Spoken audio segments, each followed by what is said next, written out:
สบายแท้ไอ้หนุ่มไทยบ้านเด้อตัดอ้อยฟังเพลงงั้นมีความสุขเด้ธรรมดาเลยมีบลูทูธจะมาไงพวกคักผู้เบาใหญ่แดดฮ้อนนะพี่น้องฮ้อนซ้ำใจหัวใจผู้เบาใหญ่ก็สู้เห็นบ่เนี่ยคึกคักมวนแค่เพื่อสายดากอีกใส่ผู้เบาใหญ่ทั้งพี่ก็โอ้ยหนุ่มน้องเบน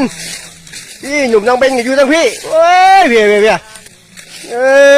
เข้ามาข้างในเพิ่นได้ห่มจีเจาะน้ำหน้าเขาอ้อยเงาอยู่พี่น้องของแค่บ่สู้เอา